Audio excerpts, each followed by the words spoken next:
പവിത്രത്തിന്റെ ഒരു അപ്കമിങ് എപ്പിസോഡിലേക്ക് എല്ലാവർക്കും സ്വാഗതം. വിക്രം വിഷമിച്ചിരിക്കുന്നത് കണ്ട് രാജേട്ടൻ ചോദിക്കുന്നുണ്ട്, വിക്രം നിനക്ക് എന്തു പറ്റി, നീ എന്തിനാണ് ഇങ്ങനെ വിഷമിച്ചിരിക്കുന്നത്? ഇത് കേട്ട് വിക്രം പറയുന്നുണ്ട്, രാജേട്ട എൻ്റെ മനസ്സിൽ നിന്നും ആ അമ്മയുടെ കരച്ചിൽ മായുന്നില്ല. ഏതമ്മയുടെ കരച്ചിൽ? നീ എന്താണ് ഈ പറയുന്നത്? അത് വേദയുടെ വീട്ടിൽ ഒരു അമ്മ വന്നിട്ടുണ്ടായിരുന്നു, അവരുടെ മകളെ കാണാനില്ല എന്ന് പറഞ്ഞ് കരഞ്ഞുകൊണ്ടാണ് വന്നത്. ആ കരച്ചിൽ എൻ്റെ മനസ്സിൽ നിന്നും മായുന്നില്ല എന്ന് പറയുകയാണ്. ഇത് കേട്ടുകൊണ്ടാണ് കൺമണി അങ്ങോട്ടേക്ക് കയറി വരുന്നത്. കൺമണി പറയുന്നുണ്ട്, സ്വന്തം അമ്മയുടെ കരച്ചിൽ കാണാൻ നിനക്ക് കണ്ണില്ല കാതില്ല, ഇനിയാണോ മറ്റൊരമ്മയുടെ കരച്ചിൽ നിനക്ക് മനസ്സിലാവുന്നത്? ഇത് കേട്ടതും വിക്രമിന് ദേഷ്യം വരുന്നുണ്ട്. പെട്ടെന്ന് അനിയൻകുട്ടൻ പറയുന്നുണ്ട്, ദേ കൺമണി, നീ ഒന്നും മിണ്ടാതിരിക്കുന്നുണ്ടോ? ഞങ്ങളിവിടെ സീരിയസ് ആയ ഒരു കാര്യം സംസാരിച്ചുകൊണ്ടിരിക്കുകയാണ്, അതിനിടയ്ക്ക് സംസാരിക്കാൻ വരേണ്ട. ഇത് കേട്ടതും കൺമണിക്കും ദേഷ്യം വരുന്നുണ്ട്. വിക്രമേട്ടാ, നിങ്ങൾ പറഞ്ഞത് ശരിയാണ്. ടൗണിൽ വെച്ച് 2-3 പെൺകുട്ടികളെ കാണാനില്ലാന്ന് എല്ലാവരും സംസാരിക്കുന്നത് കേട്ടു. ഇതങ്ങനെ വെറുതെ വിട്ടാൽ പറ്റത്തില്ലല്ലോ. എന്ത് സംഭവിക്കുന്നു ഈ കുട്ടികൾക്കെന്ന് അറിയണമല്ലോ. നമ്മളിറങ്ങി അന്വേഷിക്കേണ്ടി വരുമോ വിക്രം എന്ന് ചോദിക്കുകയാണ്. ഇത് കേട്ടതും വിക്രം പറയുന്നുണ്ട്, അതെ, അത് തന്നെയാണ് ഞാനും ആലോചിക്കുന്നത്. പോലീസ് മാത്രം അന്വേഷിച്ചതുകൊണ്ട് ഇതിനൊരു തുമ്പുണ്ടാവുമെന്ന് കരുതുന്നില്ല. നമ്മൾ ഇറങ്ങി അന്വേഷിക്കേണ്ടി വരുമെന്ന് തോന്നുന്നു. ഇന്ന് വേദയുടെ വീട്ടിൽ വെച്ച് ആ അമ്മയും അച്ഛനും പോലീസ് സ്റ്റേഷനിൽ പോയി പരാതി കൊടുക്കാൻ ഭയപ്പെട്ടതുകൊണ്ട് തന്നെ വേദയുടെ വീട്ടിലേക്ക് വന്ന് നേരിട്ട് പരാതി പറയുകയാണ് ഉണ്ടായത്. അങ്ങനെയാണ് ഞാൻ ഈ വിവരം അറിഞ്ഞത്. പെട്ടെന്ന് രാജേട്ടൻ ചോദിക്കുന്നുണ്ട്, അല്ല വിക്രം, നമ്മൾ എന്ത് ചെയ്യാനാണ്? അവരുടെ മക്കളെ അവർ സൂക്ഷിക്കാത്തത് കൊണ്ടല്ലേ ഇങ്ങനെയൊക്കെ സംഭവിച്ചത്? അതിന് നമുക്കെന്ത് ചെയ്യാൻ കഴിയുമെന്ന് ചോദിക്കുകയാണ്. ഇത് കേട്ടതും വിക്രം പറയുന്നുണ്ട്, എന്താ രാജേട്ടൻ നിങ്ങൾ ഇങ്ങനെ പറയുന്നത്? ഇങ്ങനെയൊന്നും സംസാരിക്കരുത്. നമ്മുടെ വീട്ടിലെ കൺമണിയെയോ സുഡറിനെയോ കാണാതായാൽ നമുക്ക് എത്രമാത്രം വിഷമമുണ്ടാവും, അതുപോലെ തന്നെയാണ് ഈ കുട്ടികളുടെ കാര്യത്തിലും എന്ന് പറയുമ്പോൾ പെട്ടെന്ന് കൺമണി ചോദിക്കുന്നുണ്ട്, കൺമണിയുടെ കാര്യം ഓക്കെ, എന്തിനാ അതിനിടയിലേക്ക് സുഡറിന്റെ കാര്യം വലിച്ചിരുന്നത്? സുഡർ ഈ വീട്ടിലെ പെൺകുട്ടിയൊന്നും അല്ലല്ലോ എന്ന് ചോദിക്കുകയാണ് കൺമണി. സുഡർ ഈ വീട്ടിലെ പെൺകുട്ടിയല്ലെങ്കിലും എനിക്ക് അവളെ ഒരുപാട് ഇഷ്ടമാണ്. അതുകൊണ്ട് തന്നെ അവളുടെ കാര്യത്തിൽ ഞാൻ ഒരുപാട് ശ്രദ്ധിക്കുകയും ചെയ്യുന്നുണ്ട്. ഇത് കേട്ട് കൂസലില്ലാതെ തന്നെ കൺമണി പറയുന്നുണ്ട്, അതെ, സുഡർ ഈ വീട്ടിലെ പെൺകുട്ടിയല്ല, നമ്മുടെ സ്വന്തമല്ല. അതുകൊണ്ട് തന്നെ നിങ്ങൾ ഇത്രമാത്രം കെയർ എടുക്കേണ്ട ആവശ്യമൊന്നുമില്ല. സ്വന്തമല്ലെന്ന് വെച്ച് എനിക്ക് അവളോടുള്ള സ്നേഹമൊന്നും കുറഞ്ഞു പോവില്ലല്ലോ. എനിക്ക് അവളോട് എന്നും സ്നേഹമായിരിക്കും. എൻ്റെ കുഞ്ഞാണവൾ. എനിക്ക് സുഡറിനോടുള്ള ഇഷ്ടം ഒരിക്കലും നഷ്ടപ്പെടത്തില്ല എന്ന് വിക്രം പറയുന്നുണ്ട്. ഇത് കേട്ട് കൺമണി പറയുന്നുണ്ട്, നിങ്ങളോട് എന്ത് പറഞ്ഞിട്ടും ഒരു കാര്യവുമില്ല. അമ്മ ഇങ്ങോട്ടേക്ക് വരട്ടെ, എന്നിട്ട് അമ്മ നിങ്ങളോട് നേരിട്ട് സംസാരിച്ചാലേ നിങ്ങൾക്ക് പറഞ്ഞാൽ മനസ്സിലാവത്തുള്ളൂ. ഇത് കേട്ടതും വിക്രം പറയുന്നുണ്ട്, ദേ നിനക്ക് താഴെ കിച്ചണിൽ ജോലിയൊന്നുമില്ലേ? നീ അങ്ങോട്ടേക്ക് ചെല്ലാൻ നോക്ക്. ഞങ്ങളിവിടെ പ്രധാനപ്പെട്ട ഒരു കാര്യം സംസാരിച്ചുകൊണ്ടിരിക്കുകയാണ്. ഇടയിൽ കയറി നീ സംസാരിക്കാൻ വരില്ലേ? ദയവ് ചെയ്ത് താഴേക്ക് പോ എന്ന് പറയുകയാണ്. പെട്ടെന്ന് വിക്രം രാജേട്ടനോട് പറയുന്നുണ്ട്, രാജേട്ടാ, നമുക്ക് ചുറ്റും എന്തോ നടക്കുന്നുണ്ട്. അത് നമ്മൾ അറിയാത്തതാണ്, പക്ഷേ നമ്മൾ അറിയാൻ ശ്രമിക്കണം. ഇത് കേട്ടതും രാജേട്ടനും അനിയൻകുട്ടനും പരസ്പരം നോക്കുന്നുണ്ട്. എന്നിട്ട് വിക്രമിനോട് പറയുന്നുണ്ട്, ശരി വിക്രം, ഞങ്ങൾ ശ്രമിക്കാം. എന്നാൽ അന്ന് രാത്രിയും പതിവ് പോലെ തനിയെ റോഡിലൂടെ നടന്നു പോകുന്ന ഒരു പെൺകുട്ടിയെ മുഖംമൂടി ധരിച്ചുകൊണ്ട് ഒരാൾ വന്ന് മുഖത്ത് ആ പെൺകുട്ടിയുടെ മുഖത്ത് സ്പ്രേ അടിച്ച് അതിനെ ബോധരഹിതയാക്കി തട്ടിക്കൊണ്ടുപോകുന്ന സീനാണ് കാണിക്കുന്നത്. അങ്ങനെ പല രാത്രികളും പല പെൺകുട്ടികളെയും കൊണ്ടുപോകുന്നുണ്ട്. പക്ഷെ അത് ആരാണെന്ന് ആർക്കും വ്യക്തമാകുന്നില്ല. രാജേട്ടനും അനിയൻകുട്ടനും കിടക്കനാരം വിക്രമിന്റെ അടുത്തേക്ക് വരുന്നുണ്ട്. വിക്രം അവരോട് ചോദിക്കുന്നുണ്ട്, അല്ല, ഞാൻ പറഞ്ഞ കാര്യം എന്തായി? നിങ്ങൾ അന്വേഷിച്ചോ? ഇത് കേട്ടത് രാജേട്ടൻ പറയുന്നുണ്ട്, വിക്രം, നീ പറഞ്ഞത് ശരിയാണ്, എന്തൊക്കെയോ പ്രശ്നങ്ങൾ നടക്കുന്നുണ്ട്. നമുക്കറിയാവുന്ന 2-3 പെൺകുട്ടികളെ തന്നെ കാണാതായിട്ടുണ്ട്. പക്ഷേ എന്താണ് സംഭവിക്കുന്നതെന്ന് ആർക്കും അറിയാൻ കഴിഞ്ഞിട്ടില്ല. എന്തായാലും ഇതിൽ പെട്ടെന്ന് തന്നെ ഒരു ആക്ഷൻ എടുക്കണമെന്ന് പറയുന്നുണ്ട്. ശരി, നമുക്ക് ചെയ്യാം, വേണ്ടതുപോലെ ചെയ്യാമെന്ന് വിക്രം പറയുമ്പോഴേക്കും വിക്രമിന്റെ ഫോൺ റിങ് ചെയ്യുന്നുണ്ട്. വിക്രം നോക്കുന്ന സമയത്ത് അത് സുഡറാണ്. പെട്ടെന്ന് വിക്രം രാജേട്ടനോട് പറയുന്നുണ്ട്, രാജേട്ടാ, സുഡറാണ്. അവൾ എന്നും വിളിക്കുന്നത് പോലെ വിളിച്ചിരിക്കുകയാണ്. അവൾക്ക് ഉറങ്ങാൻ സമയമായി കാണും. ഞാനൊരു കഥ പറഞ്ഞു കൊടുത്താൽ മാത്രമേ മോൾ ഉറങ്ങത്തുള്ളൂ. അങ്ങനെ അവരവിടെ റൂമിൽ നിന്നും ഇറങ്ങി പോകുന്നുണ്ട്. വിക്രം കോൾ അറ്റൻഡ് ചെയ്യുന്നുണ്ട്. ഹായ് സുഡർ മോളെ, നിനക്ക് ഉറങ്ങാൻ സമയമായോ? നീ ഭക്ഷണം കഴിച്ചോ എന്ന് ചോദിക്കുന്നുണ്ട് വിക്രം. ഇത് കേട്ടതും സുഡർ പറയുന്നുണ്ട്, സിംബ, ഞാൻ കഴിച്ചു. ഇഡ്ഡലിയും ചട്നിയുമാണ് ഞാൻ കഴിച്ചിട്ടുള്ളത്. നല്ല ടേസ്റ്റ് ഉണ്ടായിരുന്നു. വേറൊരു കറി കൂടി ഉണ്ടായിരുന്നു. വേദ, ആ കറിയുടെ പേരെന്താ എന്നിങ്ങനെ ചോദിക്കുകയാണ് സുഡറിനെ അടുത്ത് തന്നെ വേദ ഇരുന്ന് വർക്ക് ചെയ്യുന്നുണ്ട്. ലാപ്ടോപ്പിൽ വർക്ക് ചെയ്തുകൊണ്ടിരിക്കുകയാണ്. അതിനിടയിൽ ആൻസർ പറയുന്നുണ്ട് വേദ, മോളെ അത് പ്രോൺസ് ഗ്രേവിയാണെന്ന് പറയുന്നു. ആ, സിംബ, അത് ബ്രോൺസ് ഗ്രേവിയാണ്, നല്ല ടേസ്റ്റ് ഉണ്ടായിരുന്നു എന്ന് പറയുന്നുണ്ട്. ഉടനെ വിക്രം ചോദിക്കുന്നുണ്ട്, മോളെ ശരി നീ ഉറങ്ങുകയല്ലേ എന്ന് ചോദിക്കുകയാണ്. അതെ, പതിവ് പോലെ കഥ പറഞ്ഞതാ എന്ന് പറയുകയാണ് സുഡർ. ഇത് കേട്ട് വിക്രം ചോദിക്കുന്നുണ്ട്, എന്ത് കഥയാണ് നിനക്ക് വേണ്ടത്?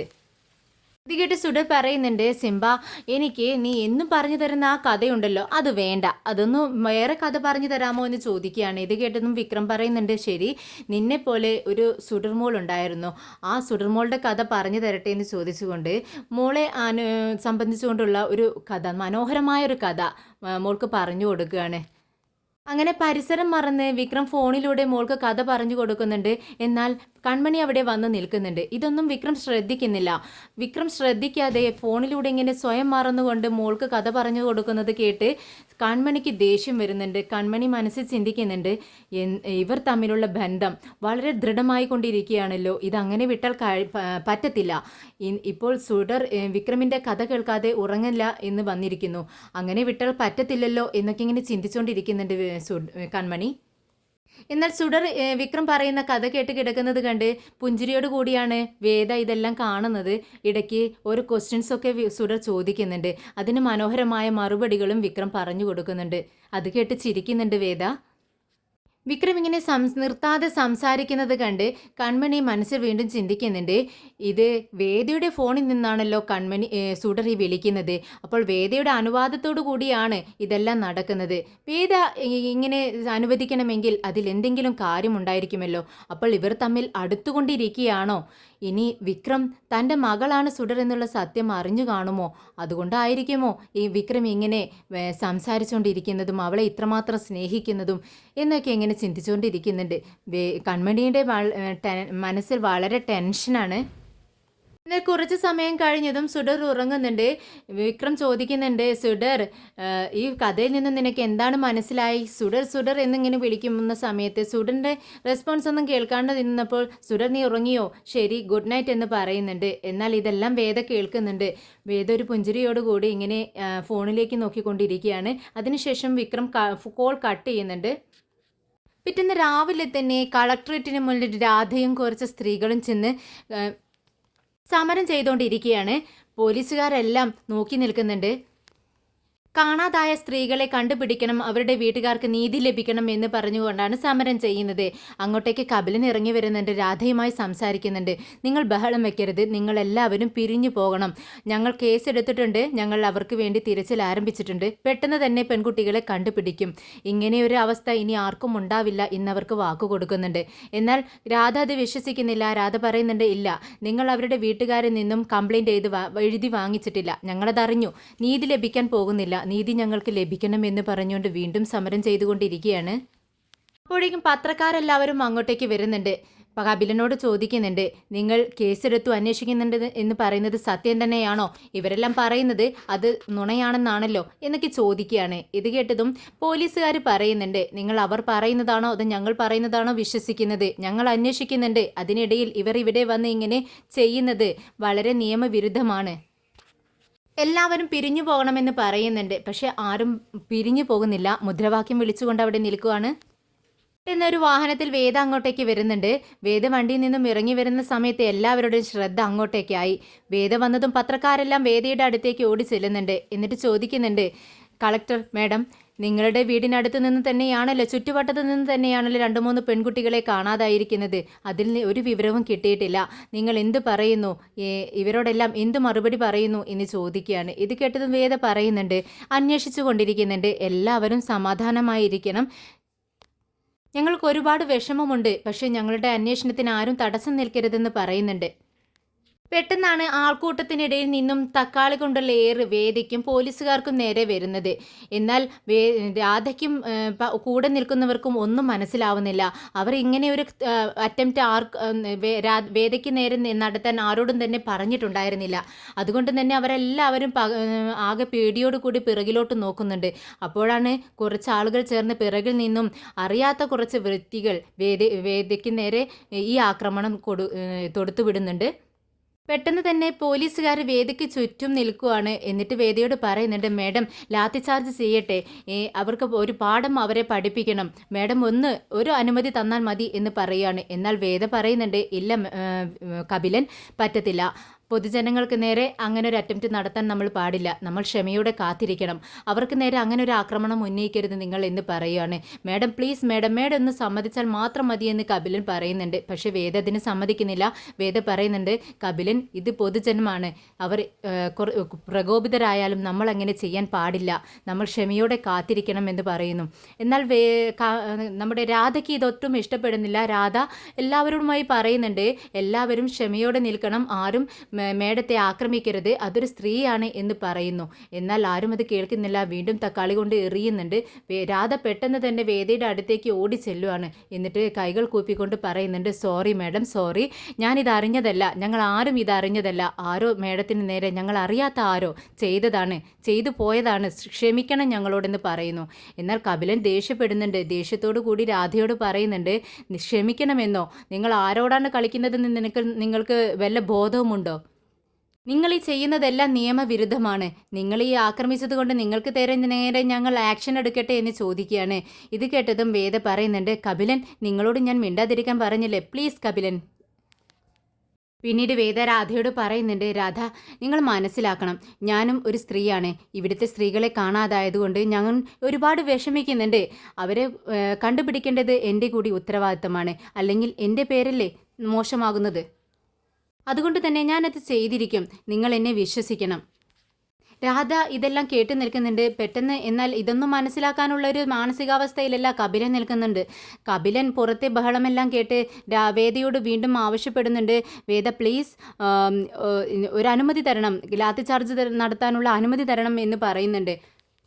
എന്നാൽ വേദ പറയുന്നുണ്ട്, പ്ലീസ് കപിലൻ, ഞാൻ പറയുന്നതൊന്ന് മനസ്സിലാക്കി, നിങ്ങളൊന്ന് സൈലൻ്റ് ആയിട്ട് ഇരിക്കൂ എന്ന് പറയുകയാണ്.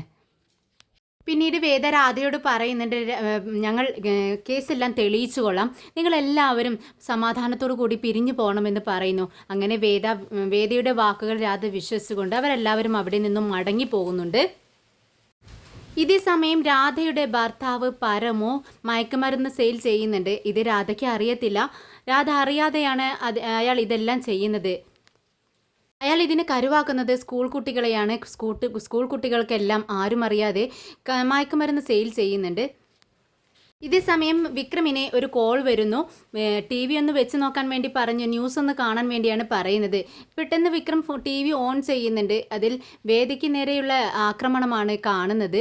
അങ്ങനെ വിക്രം പെട്ടെന്ന് തന്നെ ടി വി ഓഫ് ചെയ്ത് പുറത്തേക്ക് ഓടുന്നുണ്ട്. എന്നാൽ സുഡർ പതിവ് പോലെ ടി വി കാണുന്ന സമയത്ത് ചാനൽ ഇങ്ങനെ മാറ്റിക്കൊണ്ടിരിക്കുന്ന സമയത്താണ് വേദിക്ക് നേരെ തക്കാളി കൊണ്ടുള്ള ഏറും വേദിക്ക് ചുറ്റും പോലീസുകാർ വളയുന്നതും എല്ലാം കാണുന്നത്. വേദിക്കുള്ള ഈ ആക്രമണം കണ്ട് ആകെ പേടിച്ചു പോവുകയാണ് സുഡർ നീട്ടി വിളിക്കുന്നുണ്ട്, വിജയമ്മേ ഓടിവാ, വിജയമ്മേ ഓടിവാ, ഇങ്ങോട്ട് വാ എന്ന് പറയുന്നുണ്ട്. വിജി കിച്ചണിൽ നിന്ന് ഓടി വരുവാണ്. എന്താ മോളെ എന്ന് ചോദിക്കുമ്പോൾ, ഇങ്ങോട്ടേക്ക് നോക്ക്, നമ്മുടെ വേദയെ ആരൊക്കെയോ എന്തൊക്കെയോ ചെയ്യുന്നു എന്ന് പറയാണ്. ടി വിയിലേക്ക് നോക്കുന്ന സമയത്ത് വിജയും പേടിക്കുന്നുണ്ട്. എന്നാൽ ശരി മോളെ, ഞാൻ എന്താ സംഭവിച്ചതെന്ന് അന്വേഷിച്ചിട്ട് വരാം എന്ന് പറഞ്ഞുകൊണ്ട് പുറത്തേക്ക് ഓടുന്ന സമയത്ത് സുഡർ പറയുന്നുണ്ട്, നിക്ക് വിജയമ്മേ, ഞാനും കൂടെ വരാം എന്ന് പറയുകയാണ്. അങ്ങനെ അവർ രണ്ടുപേരും വേദയുടെ അടുത്തെത്തുന്നുണ്ട്. ഇവരെ കണ്ടതും വേദ അത്ഭുതത്തോട് ചോദിക്കുന്നുണ്ട്, അല്ല നിങ്ങൾ രണ്ടുപേരും എന്തിനാണ് ഇങ്ങോട്ടേക്ക് വന്നത്? ഇതാ ഞാൻ ടി വിയിലൊരു ന്യൂസ് കണ്ടു, മോളാണ് എന്നെ കാണിച്ചു തന്നത്, ഞാൻ ആകെ പേടിച്ചു പോയി, മോളും ഭയന്നു പോയി, അതുകൊണ്ടാണ് ഞങ്ങൾ നിന്റെ അടുത്തേക്ക് ഓടി വന്നത്. ആക്രമണം എന്തിനു വേണ്ടിയാണ്, ഇങ്ങനെയാണോ പ്രതിഷേധിക്കുന്നത് എന്നൊക്കെ ചോദിക്കുന്നുണ്ട് വിജി. ഇത് കേട്ടതും വേദ പറയുന്നുണ്ട്, ചേച്ചി നിങ്ങൾക്ക് അറിയാഞ്ഞിട്ടാ, പൊതുജനങ്ങൾ ഇങ്ങനെയല്ല, ഇതിലപ്പുറം പ്രതികരിക്കും, ഇപ്പോൾ ഇത് മാത്രമല്ലേ സംഭവിച്ചുള്ളൂ. എന്നാൽ വിജി പറയുന്നുണ്ട്, എനിക്ക് പേടിയാവുന്നു വേദേ. ഇത് കേട്ട് വേദ പറയുന്നുണ്ട്, പേടിക്കേണ്ട ആവശ്യമില്ല, 2-3 പെൺകുട്ടികളെയല്ലേ കാണാതായി. അതിൻ്റെ ഉത്തരവാദിത്വം നമുക്ക് തന്നെയാണ്. അവരെ കണ്ടുപിടിക്കണം, അവർക്ക് എന്ത് സംഭവിച്ചെന്ന് അറിയണം.